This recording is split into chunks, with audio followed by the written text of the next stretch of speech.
Hello everyone, this is Introvert Shy Guy and welcome to my gameplay of Katawa Shoujo. So for those of you guys who are just checking this out and stuff, I have to tell you that I've actually never played this visual novel game before. Now, I have heard of it and seen some of the characters and stuff, but I haven't actually played it and experienced the whole story and know every single thing. I haven't experienced the meat of this game basically. So I only know about 10% of this game, and 90% of it I do not know anything about it. If you've ever seen my Warrior World gameplay where I talk about playing Katawa Shoujo. So yeah, I'm really excited about this. I've just set everything up. This is the very first time I'm actually doing a gameplay on the computer. And I actually want to point out something that I later found out, that apparently it says right here, disabled adult content.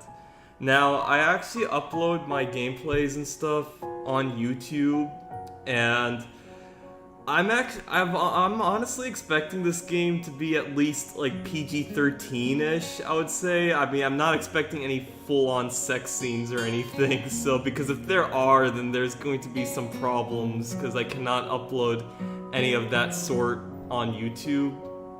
Because I've seen Lost Paws, he also played the game. I haven't watched any of the videos, but I've seen he uploaded this stuff, and he uploaded everything, so I assume that maybe this is a PG-13 kind of game, and maybe there isn't any raunchy stuff in it. But I don't know, there might be, but that's kind of the charm of this. This is my very first reaction to it, and I just really want to try this out because I actually always wanted to play a visual novel game, and I thought maybe this would be a great startup to this. Anyway, as of right now, the day is February 7th. I'm playing this game at 8:25, so it's kind of at night, but I actually did say I was going to play it at this time, so yeah, I'm super excited. I don't know what to expect, and all I could say to you guys is just enjoy the ride. So apologies to me talking too much, but yeah, anyway, let's get started.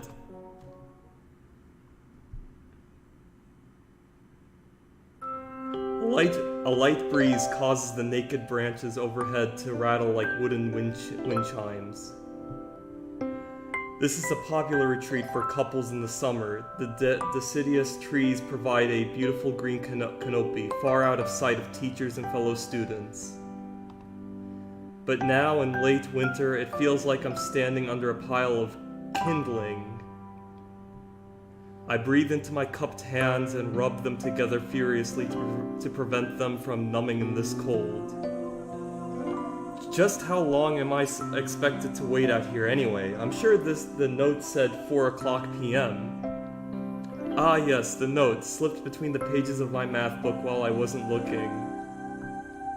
As far as cliches go, I'm more of a fan of the letter in the locker, but at least this way shows a bit of initiative. As I ponder the meaning of the note, the snowfall gradually thickens. The snowflakes silently falling from the white painted sky are the only sign of time passing in this stagnant world. Their slow descent upon the frozen forest makes it seem like time has slowed to a crawl. The rustling of dry snow underfoot startles me, interrupting the quiet mood. Someone is approaching me from behind. Hi, Hisayo, you came? Apologies if I don't pronounce the name correctly, but, you know. Is it Hisayo? I'm gonna call him Hisayo. Yeah, that's what I'm gonna call him. So yeah, apologies if it's the wrong pronunciation, but hey, you know. A hesitating, barely audible question. However, I recognize the owner of that dainty voice instantly. I feel my heart skip a beat.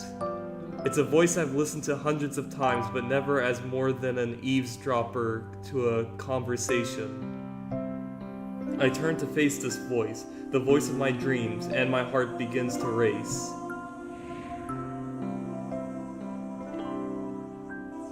I wonder who's that. Iwanako, I got a note telling me to wait here. It was yours. Damn it, I spent all afternoon trying to come up with a good line, and that was the result. Pathetic. Also, I'm hoping maybe the adult stuff is probably just language and everything, and not actual sexy stuff. Not that I'm complaining, like, I wouldn't mind, but like I said, it would create problems with uploading this to YouTube, so... yes, I asked a friend to give you that note. I'm so glad you got it. A shy, joyous smile that makes me so tense, I couldn't move a single muscle even if I tried.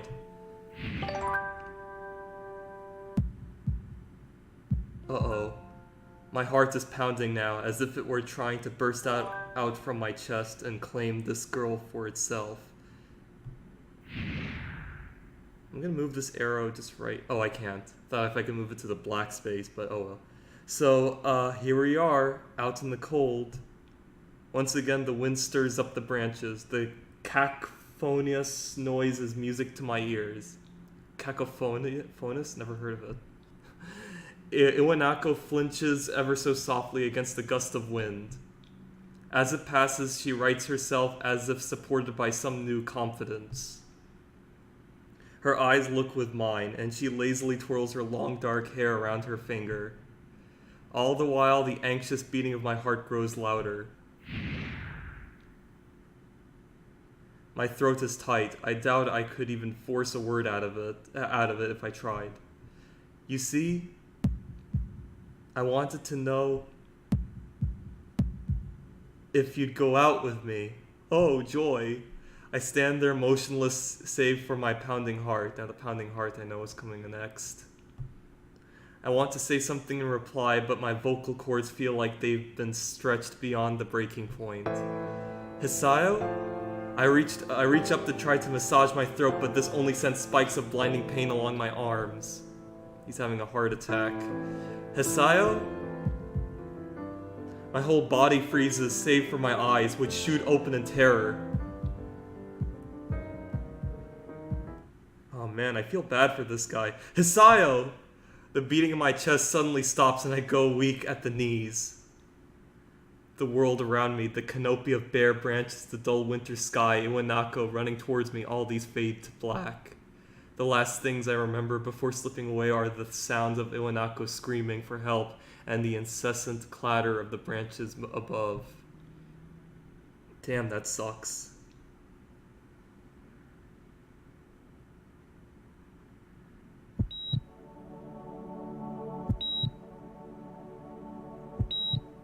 OBS Studios presents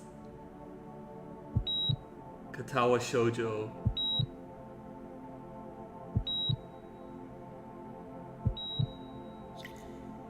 Oh, it's animated a bit?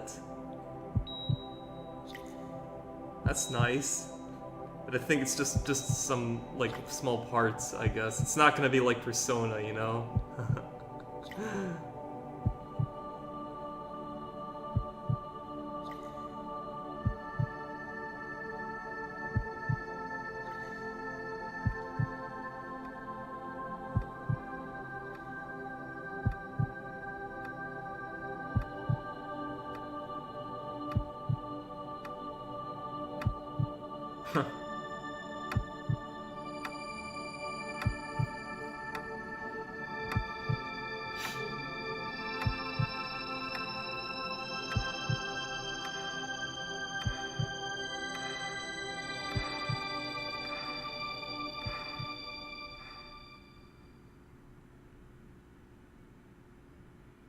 It's been 4 months since my heart attack.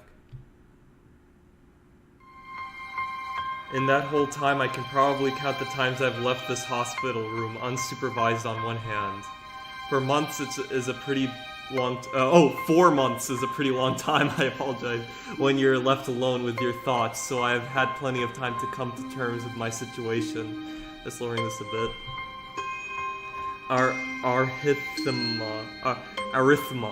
Arrhythmia, or something, I'm sorry.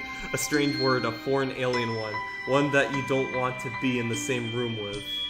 A rare condition, it causes the heart to act erratically and occasionally beat way too fast. It can be fatal. Apparently I've had it for a long time. They said it was a miracle that I was able to go on so long without anything happening. So this kind of condition that makes your heart race a certain way.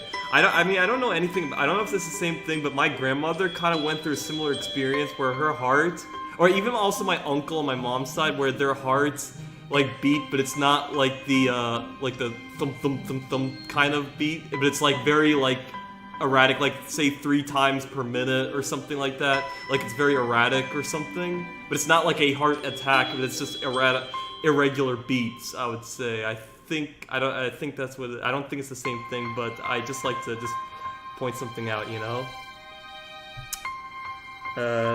Still without anything happening. Is that really a miracle? I guess it was supposed to make me feel better, more appreciative of my life.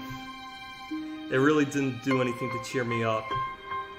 My parents, I think, were hit harder by the news than I was. They practically had 2 hemorrhages apiece.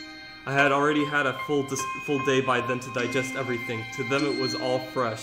They were even willing to sell our house in order to pay for a cure. Of course there isn't a cure. Because of the late discovery of this condition, I've had to stay at the hospital to recuperate from the treatments. When I was first admitted, it felt as if I was missed. For about a week, my room in the ward was full of flowers, balloons, and cards. But the visitors soon dwindled, and all the get-well gifts began to trickling down to nothing shortly after. I realized that the only reason I had gotten so many cards and flowers was because sending me their sympathy had been turned into a class project. Excuse me. Maybe some people were genuinely concerned, but I doubt it. Even in the beginning, I barely had visitors. By the end of the first month, only my parents came by on a regular basis. Iwanaka was the last to stop visiting. After 6 weeks, I never saw her again. We never had that much to talk about when she visited anyway. We didn't touch the subject that was between us and on that snowy day ever again. The hospital? It's not really a place I'd like to live in. The doctors and nurses feel so impersonal and faceless. I guess it's because they are in a hurry and they have a million other patients waiting for them, but it makes me feel uncomfortable. Damn, that sucks. For the first month or so, I asked the head cardiologist every time I saw him for a rough estimate of when I'd be able to leave. He never answered anything in a straightforward way, but told me to wait and see if the treatment and surgeries worked. So I idly observed the scar that those surgeries had left on my chest slowly change its appearance over time, thinking of it as some kind of an omen. I still ask the head cardiologist about leaving, but my expectations are low enough now that I'm not disappointed any more when I don't get a reply. The way he shuffles around the answer shows that there is at least some hope. At some point, I stopped watching TV. I don't know why, I just did. Maybe it was the wrong kind of escapism for my situation. I started reading instead. There was a small library at the hospital, although it was more like a storeroom for books. I began working my way through it, one small stack at a time. After consuming them, I would go back for more. I found that I liked reading, and I think I even became a bit addicted. I started feeling naked without a book in my hands. But I loved the stories. That was what my life was like. The days become increasingly harder to distinguish from each other, differing only by the book I was reading and the weather outside. It felt like time blurred into some kind of gooey mass. I was trapped inside instead of moving within. A week could go by without me really noticing it. Sometimes I'd pause in realization that I didn't know what day of the week it was. But other times all the things that surrounded me would painfully crash into my consciousness through the barrier of nonchalance I had set up for myself. The pages of my book would start to feel sharp and burning hot, and the heaviness in my chest would become so hard to bear that I had to put the book aside and just lay down for a while, looking at the ceiling as if I was going to cry. But that happened only rarely. And I couldn't even cry. Man, I really feel bad for this guy, like, having to go through all this and stuff. And also both of my parents are doctors, so they would probably know how patients would feel and stuff and everything, so, yeah. Today, the doctor comes in and gives me a smile. He seems excited, but not very. It's like he's trying to make an effort to be happy on my behalf. My parents are here. It's been a few days since I've last seen them. Both of them are even sort of dressed up. Is this supposed to be some kind of special occasion? It's not a party. There's this ritual the head cardiologist has. He takes his time sorting his papers, then setting them aside as if to make a point of the pointlessness of what he just did. Then he casually sits down on the edge of the bed next to mine. He looks me in the eyes for a moment. Hello, Hisayo. How are you today? I don't answer him, but I smile a little back at him. I believe that you can go home. Your heart is stronger now, and with some precautions, you should be fine. We have all your medications sorted out. I'll give your father the prescription. The doctor hands a sheet of paper to my dad, whose expression turns wooden as he reads it quickly. So many. I take it from his hand and take a look at myself, feeling numb. How am I supposed to react to this? The absurdly long list of medications start staring back at me from the paper seems insurmountable. They all blend together in a sea of letters. Jesus Christ, this is really intense. This is insane.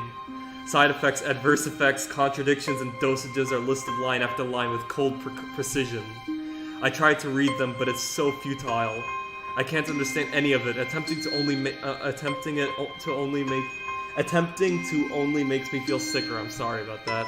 All this for the rest of my life, every day. Damn, it's like he has HIV or something. Like you have to take specific medications every day, and it's only a heart attack. Fucking sucks. Does this actually happen in real life that you have to take medications for it? I don't know. Like, leave it in the comments. I'll probably just ask my parents, I guess. You know, they obviously would know. I'm afraid that is the best we can do at this point. However, new medications are always being developed, so I wouldn't be surprised to see that list fade over the years. Oh, that's great. Years? What kind of confidence booster is that? I'd have felt better if he hadn't said anything at all. Also, I've spoken with your parents, and we believe that it would be best if you don't return to your old school. What? Please calm down, Hisayo. Listen to what the doctor has to say. Calm down. The way he says it tells me he knew full well that I wouldn't like it. Am I going to be homeschooled? Whatever my concern shows, it's ignored. We all understand that your education is paramount. However, I don't think that it's wise for you to be without supervision. At least not until we're sure that your medication is suitable. So I've spoken to your parents about a transfer. It's a school called Yamaku Academy that specializes in dealing with disabled students. Disabled? What? Am I? It has a 24-hour nursing staff and it's only a few minutes from a highly regarded general hospital. The majority of students live on the campus. Think of it as a boarding school of sorts. It's designed to give students a degree of independence while keeping help nearby. Independence? It's a school for disabled kids. Don't try to disguise that fact. I know it's a period, but, you know, that's kind of how I read it. When I said disabled kids, it sounded like I had an exclamation mark. If it was really that free, there wouldn't be a 24-hour nursing staff, and you wouldn't make a hospital being nearby a selling point. Of course, that's only if you want to go, but your mother and I aren't really able to homeschool you. We went out there and had a look a couple of weeks back. I think you'd like it. It looks like I really don't have a choice. Compared to other heart problems, people with your condition usually tend to live long lives. You'll need a job one day, and this is a good opportunity to continue your education. This isn't an opportunity. Don't call it an opportunity. Don't call it a goddamned opportunity. Well, you should be excited at the chance to go back to school. I remember you wanted to return to school, and while it's not the same one, a special school that's an insult. That is what I want to say. It's a step down. It's not what you think. All the students there are pretty active in their own sort of way. It's geared towards students that can still get around and learn, but just need a little help in one way or another. Your father's right, and many of the graduates of the school have gone on to do amazing things. A person doesn't have to be held back by their disability. One of my colleagues in another hospital is a graduate. I don't care, a person doesn't have to be held back by their disability. That's what a disability is. I really hate that something so important was decided for me, but what can I do about it? A normal life is out of the question now. It's funny, I always thought my life was actually kind of boring, but now I miss it. I want to protest. I want to blame this lack of reaction on shock or fatigue, but I could easily yell out something now, something about how I can go back to school anyway, but no. I don't say anything. The fact is that I know now it's futile.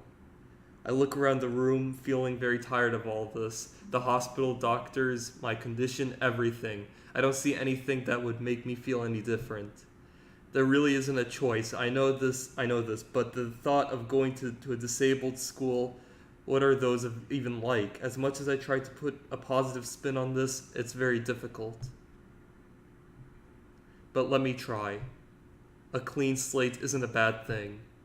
That is all I can think of to get me through this. At least I still have something, even if it's a special school. It's something. It's a fresh start, and my life isn't over. It would be a mistake to just resign myself to thinking that. At the very least, I'll try to see what my new life will look like.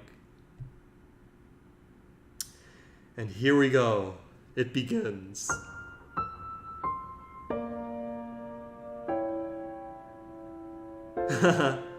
Act 1, life expectancy. I love how he has a bandage heart. It's just like his heart, kind of.